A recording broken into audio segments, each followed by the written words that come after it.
Война. День 162. Ситуация на фронтах. За прошедший месяц россиянам удалось захватить 165 квадратных километров украинских земель.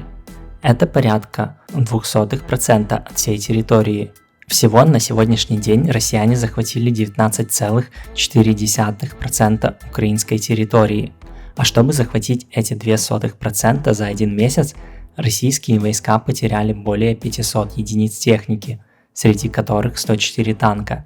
И это только подтвержденные данные по фото, а также по минимальным оценкам они потеряли за месяц порядка 2500 солдат.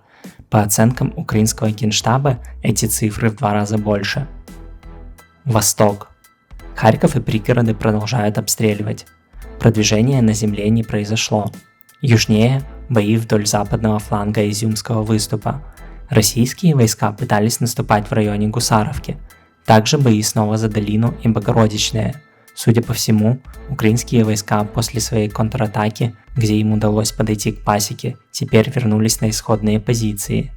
Подойти к Северску у россиян пока не выходит. Бои идут за Верхнекаменское, Спорное и вдоль трассы Т-1302. Также российские войска атакуют Солидар, но зайти в город пока не могут. Атакуя Солидар, россияне хотят обойти Бахмут с севера и перерезать трассу М-03. Также они атакуют с юга Зайцево и Кадему с целью выйти на трассу Н-32, зажав таким образом Бахмут в маленькие клешни.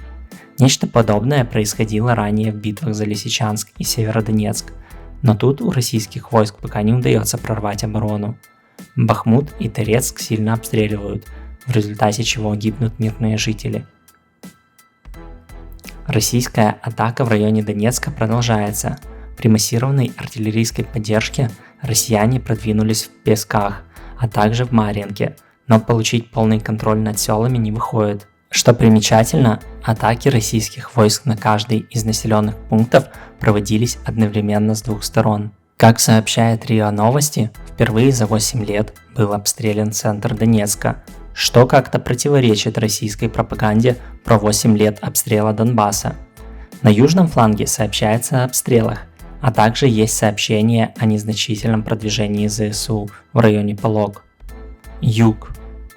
Россияне продолжают наносить удар по Николаеву, в результате чего гибнут мирные жители.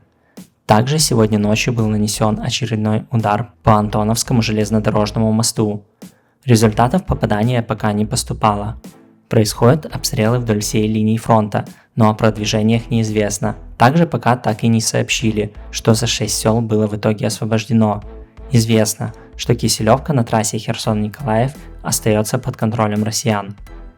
Не забывайте поддерживать видео лайками, комментариями, подписка очень важна и колокольчик. Спасибо за просмотр.